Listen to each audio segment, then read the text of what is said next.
సినీ పరిశ్రమలో ఓ క్రాంతికి నాంది పలికిన బాహుబలి ది బిగిన్ సినిమా విడుదలై 10 సంవత్సరాలు పూర్తయిన సందర్భంగా చిత్ర బృందం ఘనంగా రీయూనిట్ పార్టీ జరిపింది. జూలై 10, 2015 విడుదలై ఈ విజువల్ వరల్డ్ బాక్సాఫీస్ వద్ద అద్భుతమైన రికార్డులు సృష్టించింది. 10 ఏళ్ల జ్ఞాపకాలను గుర్తు చేసుకుంటూ దర్శక ధీరుడు ఎస్.ఎస్. రాజమౌళి, హీరోలు ప్రభాస్, రానా దగ్గుపాటి, నాసర్, సత్యరాజ్, రమ్యకృష్ణతో పాటు చిత్రానికి పనిచేసిన ప్రముఖ నటీనటులు, సాంకేతిక నిపుణులు ఈ వేడుకలో సందడి చేశారు.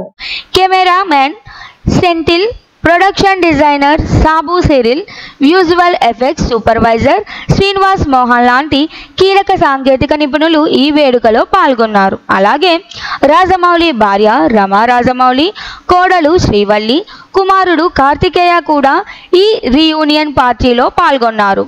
అయితే అనుష్క, తమన్నా ఈ వేడుకకు హాజరు కాలేదు. ఇదిలా ఉంటే బాహుబలి 2 భాగాలను కలిపి ఒకే సినిమాగా రూపొందించిన బాహుబలి ది ఎపిక్ పేరుతో అక్టోబర్లో రిలీజ్ చేయనున్నట్టు మేకర్స్ ప్రకటించారు.